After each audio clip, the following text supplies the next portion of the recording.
he pensado en un nuevo formato, que puede ser el de leer cuentos, tipo audiolibro, pero un fragmento de libro, es decir, un cuento. Y para empezar voy a leer uno de este libro, Formas sin figuras, de Manuel Murillo, que para quien no conozca a Manuel Murillo, soy yo. Vale, vamos a irnos al índice y vamos a escoger un cuento. De acuerdo. Esto evidentemente no es para que nadie lo vea, sino para que os lo pongáis, pues como la gente se suele poner los audiolibros. No conozco absolutamente nadie que escuche audiolibros, pero entiendo que se lo pondrán pues mientras están haciendo sus cosas, ¿no? Conduciendo, fregando, yo qué sé. Bueno, este cuento se titula Todas las muertes. El epígrafe escogido es de Irving Yalom y dice: la muerte nos destruye, pero su idea puede salvarnos. Una vez me picó un alacrán en el huevo izquierdo. Era verano, de esos que no vuelven. Nos habíamos reunido en el cortijo de mi abuela. ¿Cómo no? Un par de años atrás habían quitado del bancal varios árboles frutales que ya poca fruta daban, y se habían metido en obras para hacer una piscina. De modo que, desde que la piscina estuvo, lo único que había que encontrar eran las excusas para reunirse y darle uso. No recuerdo qué se festejaba ese día, la onomástica de mi madre o de mi hermana, el cumpleaños de alguno de mis tíos, o simplemente era una decisión de los mayores para que los pequeños, los primos, nos entretuviéramos entre nosotros y dejáramos a los mayores un respiro para hablar de todas esas cosas que a mí, por aquel entonces, se me antojaban no tan misteriosas como aburridas. No lo sé, poco importa. Por mucho esfuerzo que haga, era demasiado pequeño para acordarme de detalles como aquel. Solo daba importancia a los juegos, el agua, a lo que se cocinaba en la barbacoa, y me parecía que estaba bueno de ya solo respirarse. Contándome a mí, en total éramos 6 primos. Dilatábamos el tiempo, convirtiéndolo en ocio, en la espera a que la comida estuviese lista.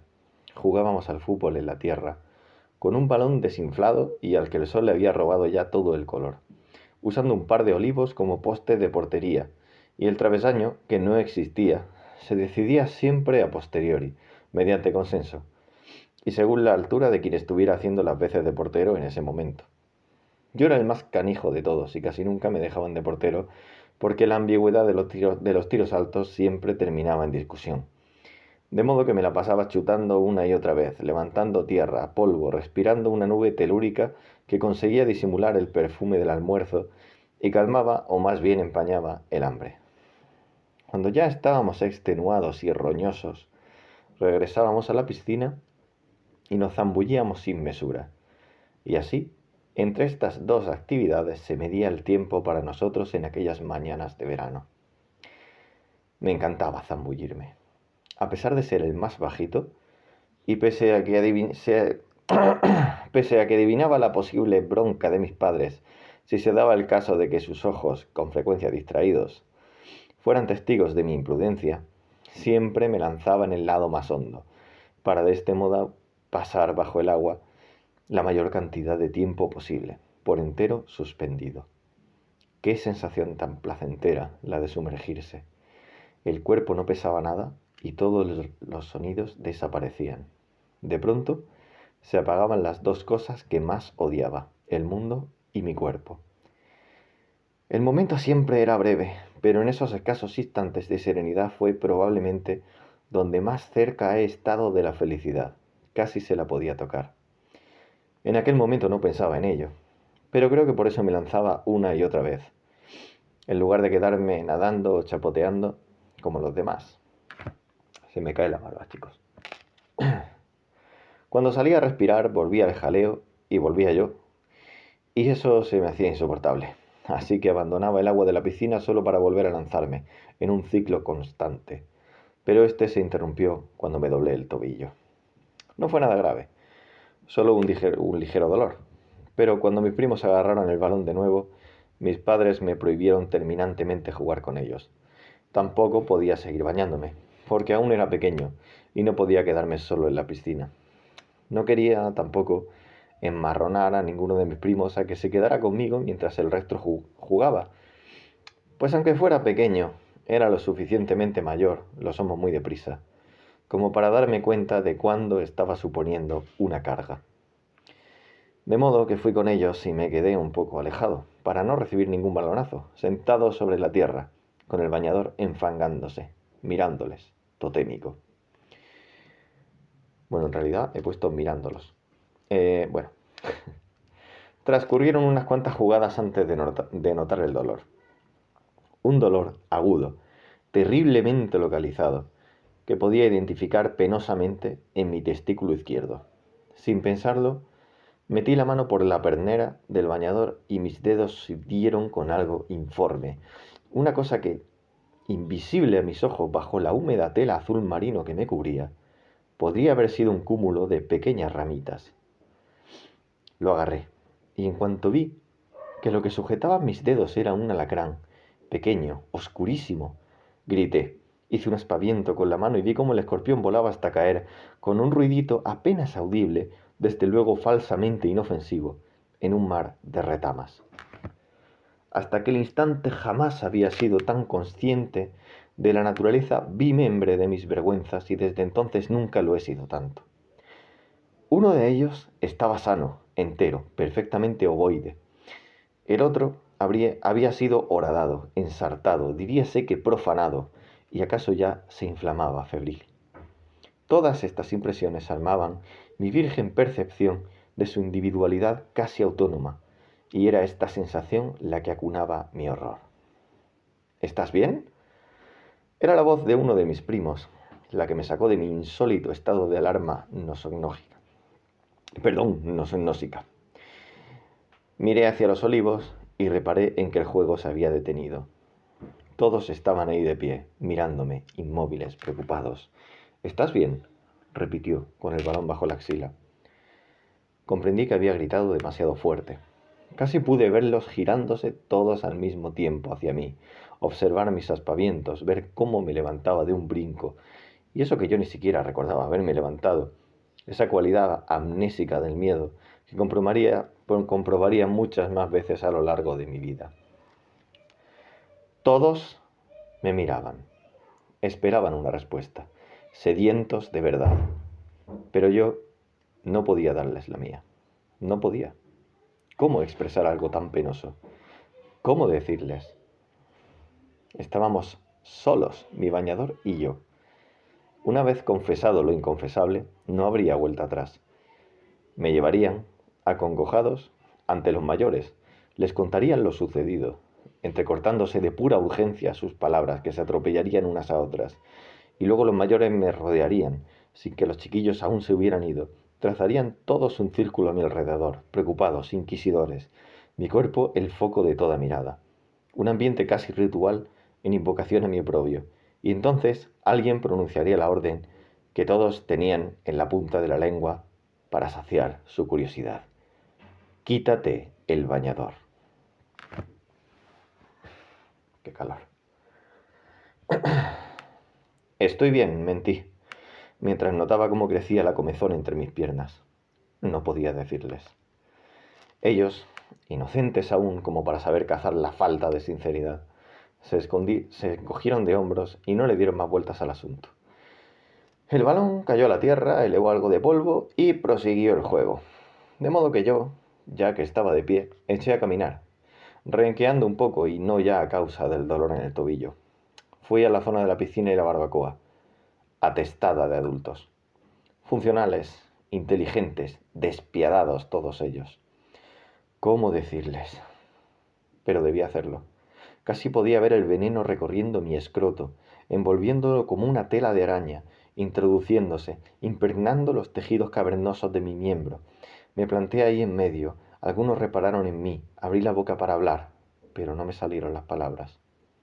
Agonía adivinada, el dolor en la entrepierna y la mirada de los otros, un dolor distinto, acaso menos mortal, pero tan deletéreo y casi más angustioso por lo incognoscible de cuanto encierra.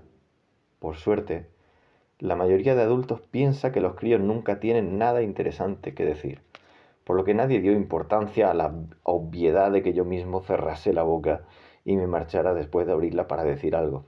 Nadie me preguntó si estaba bien o si pasaba algo. Mejor así. Voy a quitarme la barba porque no puedo respirar bien.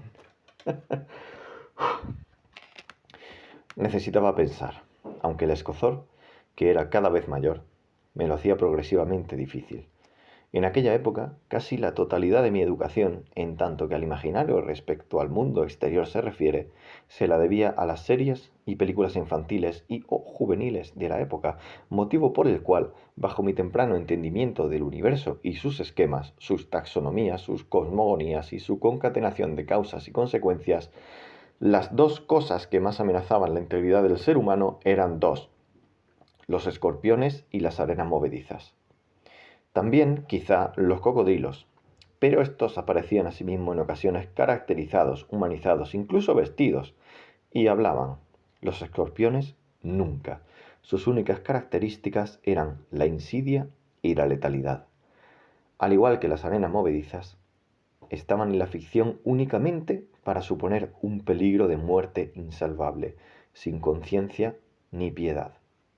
Incluso en las obras de los adultos aparecían. Recordé una tarde en la que me había quedado en el salón viendo con mi padre una película de vaqueros. Era aburrida, se pasaban casi toda la película hablando y anhelando. Pero llegado un momento, el protagonista retaba a un pulso a otra persona. Esta otra persona, para hacer el pulso más interesante, ataba dos escorpiones a sendos cordeles a cada lado de la mesa. De esta manera, quien iba perdiendo el pulso iba también acercando lentamente su antebrazo a la cola del escorpión, que aguardaba siempre amenazadora, esperando el momento. Aquella película la recuerdo como uno de los primeros golpes de realidad en mi vida, contra lo que siempre veía yo. En aquella escena el protagonista de la película era el que perdía el pulso y el escorpión lo picaba a él. ¿Qué hacía el héroe entonces? Se levantaba de un brinco, como había hecho yo, agarrándose el antebrazo, como no había hecho yo, mirando la herida socavada, gruñendo. Y entonces, con apremio, mucho más apremio del que tenía yo, desde luego, agarraba algo, no recuerdo bien qué era, quizá un instrumento para pelar patatas. En cualquier caso, una herramienta que poseía varias cuchillas y comenzaba a rasparlo contra su piel una y otra vez, como si quisiera pelarse el brazo entero.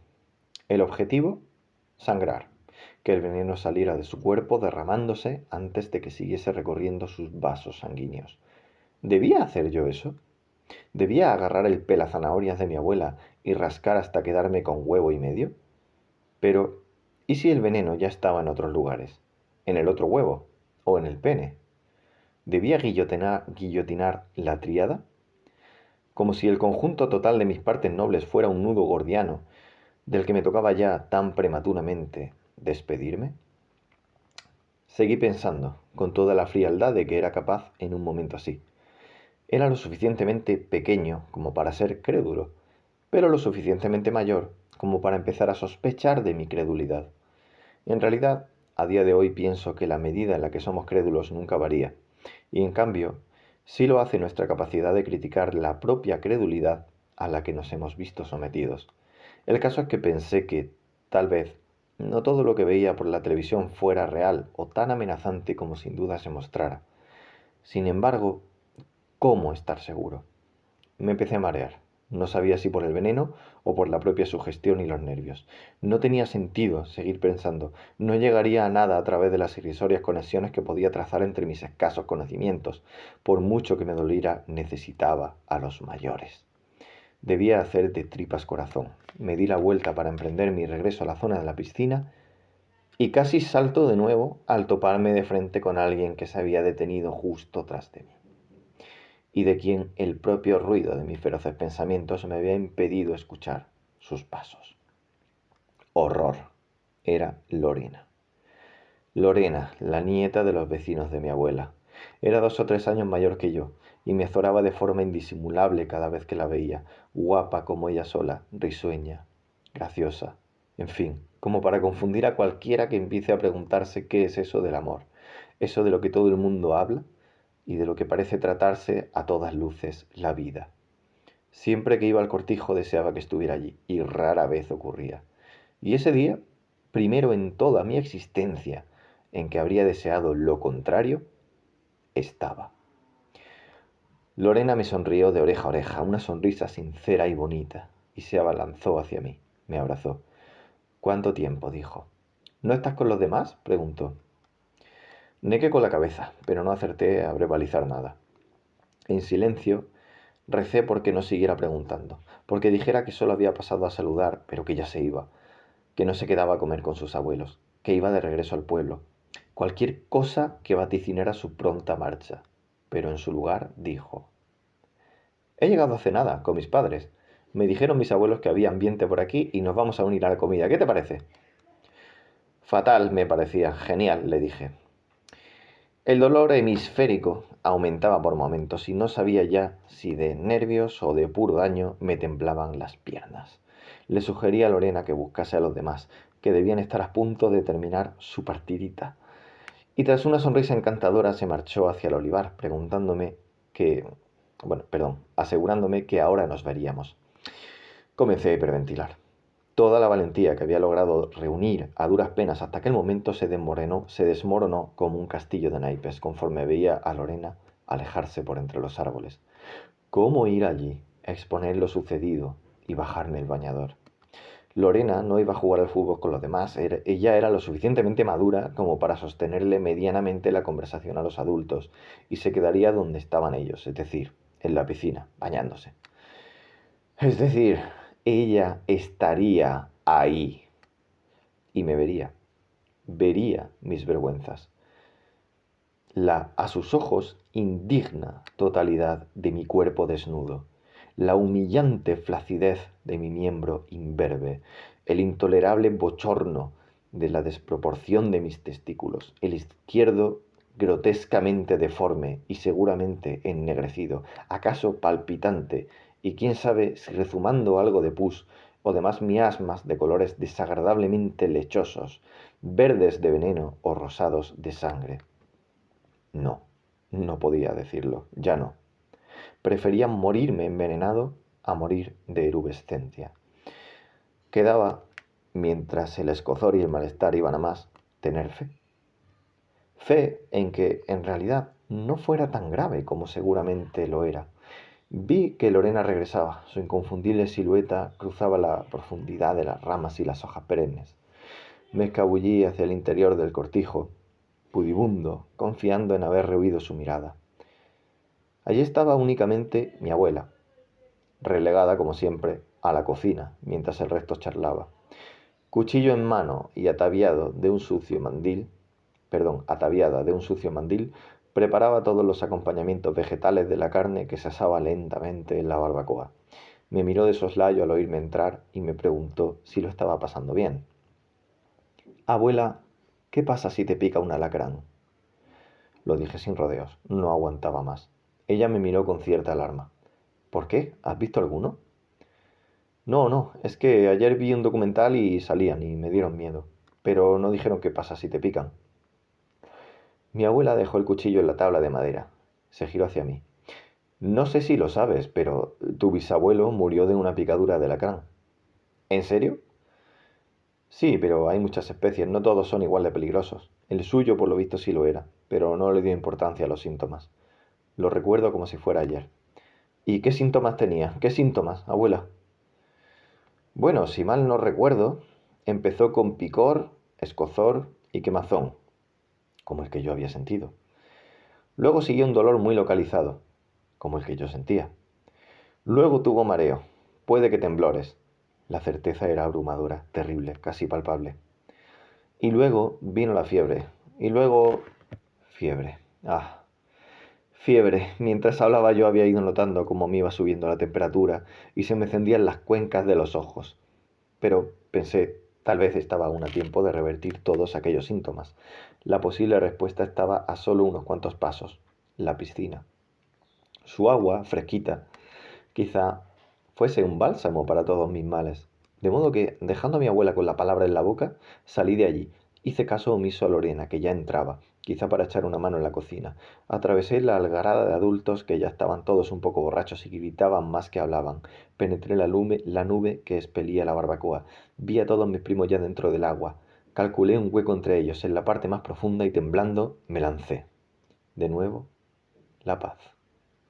El agua me abrazó con su frescor, con su quietud. Me envolvió con su paño de sosiego. Todo estaba bien allí. Incluso dejé de sentir el dolor en mi entrepierna. Pero por desgracia debía salir a respirar. Y lo hice, pero la quietud continuó. Mis primos ya no estaban en la piscina. Nadé hasta el borde y me encaramé, pero no vi a nadie. Los adultos tampoco la rodeaban. No había nadie en todo el bancal. ¿Cuánto tiempo había permanecido sumergido? Terminé de salir del agua, algo inquieto, y me acerqué a la barbacoa. No había carne sobre la parrilla y los rescoldos estaban fríos. Comencé a asustarme. Fui al olivar en busca de mis primos, que sin duda debían haber vuelto allí para seguir echando sus pachangas, pero allí no había nadie. Todo estaba en silencio, ni siquiera el viento soplaba. No entendía nada. Volví sobre mis pasos y me encaminé hasta el cortijo. Atravesé el umbral de la puerta, caminé por la entrada, pero la cocina estaba vacía. Solo quedaba el salón, demasiado pequeño para que estuvieran todos allí hacinados, pero me encaminé al lugar igualmente. Me temblaron las piernas, y esta vez no fue el dolor la causa. Inequívocamente se trataba de miedo. El salón era de unas dimensiones mucho mayores que las que tenía en mis recuerdos, y había 3 puertas que, si mi memoria no fallaba, antes no estaban. Habían hecho otra obra hacía poco, no bastándoles con la de la piscina, que según solía comentar en voz baja mi madre durante algunas comidas les había costado un dineral, y que yo no me había enterado. Pero peor aún, cuán grave había sido mi falta de atención, que no había reparado en que las dimensiones del cortijo y su propia arquitectura habían debido cambiar, al verlo todo el tiempo desde fuera. Abrí la primera, pero daba a una pared de roca viva, aún sin enyesar. Algo desconcertado, cerré la puerta y abrí la segunda, solo para encontrar lo mismo. Casi sin esperanza, abrí la tercera. Un túnel, tan largo que se perdía en sus propias tinieblas. Nacía del umbral. Pasado el tramo liminar, el techo no era mucho más alto que yo, y estaba formado, a su vez, de roca viva, como si se tratase de balates que trazaban un arco. La vegetación que crecía entre sus resquicios indicaba que aquella construcción debía tener mucho tiempo, más incluso que el del cortijo. ¿Qué estaba pasando? Aterrado, me asomé al interior. Era fresco e invitaba a entrar, pero no lo hice de inmediato. En su lugar, grité un nombre, el primero que me vino a la mente. ¡Lorena! El eco repitió el nombre, y esto fue cuanta respuesta obtuve. Sin comprender absolutamente nada, pero con la certidumbre de que era ese túnel el único en el que todo el mundo podía estar, me encaminé hacia la cocina, agarré un mechero, volví a la puerta y atravesé el umbral. Lo que pisaba era una mezcla de piedra y musgo, y conforme avanzaba, cada vez era más patente la humedad, hasta que me fue posible advertir que entre el musgo del suelo corría una especie de riachuelo, que a cuantos pasos daba aumentaba en caudal, poco a poco pero invariablemente. La luz del cortijo era cada vez más insuficiente con la distancia, hasta que el túnel comenzó a girar y la oscuridad me envolvió del todo. Hice acopio del mechero y continué avanzando, no viendo mucho más que un par de palmos más allá de mí. La humedad era tal que mis pasos eran ya un chapoteo. Seguí llamando, ¡Lorena! ¡Lorena! De vez en cuando, pero la respuesta nunca llegaba. Tras un par de horas caminando, vi algo de luz. Pensé que sería otra puerta, o alguien que me esperaba con otro mechero, alguien perdido como yo. Pero cuando giré al siguiente tramo, comprobé que la luz provenía desde arriba. Era un haz que se filtraba desde una apertura perfectamente redonda, ínfima en la distancia, y que estaba a unos 25 o 30 metros por encima de mi cabeza. Un túnel vertical que irrumpía la horizontalidad del que yo transitaba. Comprendí que estaba probablemente debajo de un pozo, tal vez ya a la altura del pueblo, o quizá de otro lugar por completo desconocido. Pero aquello no tenía sentido. Si no había salido del cortijo de mi abuela, ¿cómo había terminado a tantos metros bajo tierra? Entonces di con una inasumible verdad. Estaba muerto. Nunca había pensado demasiado en la muerte, y quizá por eso tardé tanto en pensarlo. Era para mí algo abstracto, algo que hacía llorar a menudo a los adultos y que para mí se traducía en repentinas ausencias de personas que apenas se había tenido tiempo de conocer, vínculos que se habían quedado en el plano de lo hipotético. Pero ¿qué otra explicación había? Las ocasiones en las que le había preguntado por la muerte a los adultos, sus respuestas siempre habían sido ambiguas, misteriosas, como si ni ellos mismos supieran con exactitud a qué se estaban refiriendo. Para mí entonces, la muerte podía ser cualquier cosa. Una vez oí a alguien mencionar algo de la luz al final de un túnel. Había llegado ya hasta ahí. Estaba la luz, pero el túnel continuaba. De modo que algo triste, pero con la repentina seguridad que otorga la pérdida de la esperanza, proseguí mi avance. Llamé, dije unos cuantos nombres, simplemente por hacer algo, pues ya sabía que aquello era inútil. Y el silencio que obtenía pesaba cada vez más en mi tristeza. ¿Cómo habría muerto? ¿Habría sido el veneno? ¿O tal vez me había ahogado en la piscina? A lo mejor salté en un sitio no demasiado profundo y me golpeé la cabeza. ¿Cuántas formas posibles de morir en un instante?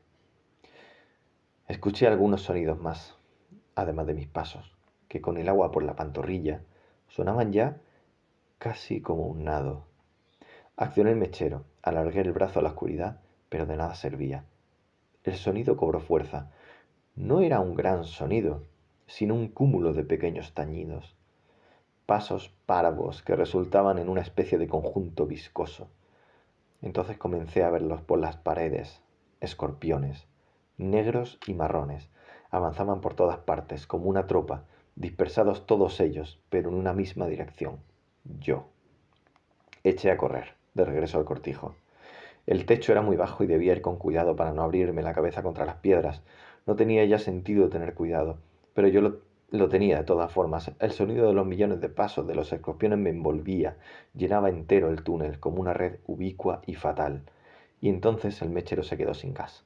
Seguía avanzando, casi sprintando, en la medida en que el terreno me lo permitía, mientras en la más completa oscuridad no veía a ningún escorpión, pero los oía, los sabía rodeándome, alcanzándome. Y llegó lo que temía, una curva en el túnel que no pude ver. Me estampé de bruces, sentí el azote de una de las piedras en mi mejilla, me mareé y el tortazo iluminó todo. Dicen que cuando te das un golpe así, ves las estrellas, pero yo lo que vi fue la cocina. Y frente a mí, mi abuela, que, que se sacudía la mano y me miraba con una expresión preocupada que jamás le había visto. Perdón por el tortazo, me dijo, pero me estabas preocupando mucho. ¿Estás bien? ¿Qué ha pasado? Tartamudeé, llevándome la mano a la mejilla. No lo sé. Empezaste a hablar y a decir cosas raras y llamabas a Lorena, que ha venido corriendo desde el salón, pero la seguiste llamando cuando ya estaba aquí, como si no la vieras. Miré a mi lado. Lorena estaba allí, algo alejada. Su expresión la develaba como alguien presa del pánico, y el origen de ese pánico era yo. Volví a mirar a mi abuela. ¿Me estabas contando que el bisabuelo? Sí, lo de tu bisabuelo. Te estaba diciendo que después de la fiebre, al final de todo, empezó a tener delirios y alucinaciones. Ese fue el último de los síntomas. Estaba sudando y no me había dado cuenta. En mi mano no había ningún mechero. Mis pies estaban sobre cemento y no sobre musgo. Estaba vivo, pero... Lorena me miraba. Mi abuela también me miraba, pero sobre todo era la mirada de Lorena la que pesaba sobre mí. Sin embargo, no quedaba ya otra. Había experimentado, por primera vez, un miedo que nunca antes había sentido, el miedo a perderse a uno mismo, que incluía, además, el también bisoño pavor de perder a los demás. El pánico de saber que la muerte no era nunca sola, que toda muerte es a su vez todas las muertes. Miré a mi abuela y comencé a deshacer el nudo del bañador mientras decía: Abuela, me ha picado un alacrán en el huevo izquierdo. Bueno, chicos, espero que os haya gustado el cuento. Ha quedado de media hora justo, no está mal para un podcast, un pequeño podcast. Y pues nada, no sé si contaros el origen de cómo se me ocurrió este cuento, porque tiene su parte autobiográfica, la verdad es que es un poco anecdótico. Eh, Precisamente de cuando era pequeño y tal, una cosa muy parecida que me ocurrió. Pero bueno, quizá lo vamos a dejar para otro vídeo, pero si queréis que lo cuente, pues déjamelo en los comentarios, porque, bueno, no sé, igual os interesa el proceso de cómo transformé la anécdota personal, que no era por un escorpión, pero el contexto llevaba a las mismas sensaciones. Quizá os interese cómo, pues, decidí transformarlo en la narrativa, qué personajes son reales, cuáles no, y todas esas cosas. Pero eso ya, si os llama la atención la narrativa y tal, si no, pues no creo que os llame mucho, porque tampoco es una anécdota súper graciosa, en verdad es bastante traumática de cuando era pequeño, es de hecho una de mis primeras memorias. Pero bueno, nada chicos, que si os ha gustado este formato también, oye, decídmelo. Y nada más que de este libro, que por cierto lo voy a dejar en la descripción por si alguien lo quiere, vale 1 euro. Eh, vale 1 euro. O sea, si no queréis pagarlo, me lo decís y os paso el PDF por correo. O sea, a mí me da igual. Si yo de este euro gano de 10 céntimos. O sea que... Pero bueno, yo lo voy a dejar ahí. Y si os ha gustado el formato y queréis que siga leyendo más cuentos de este libro, que en total son 8, pues decídmelo y volveré a la carga próximamente.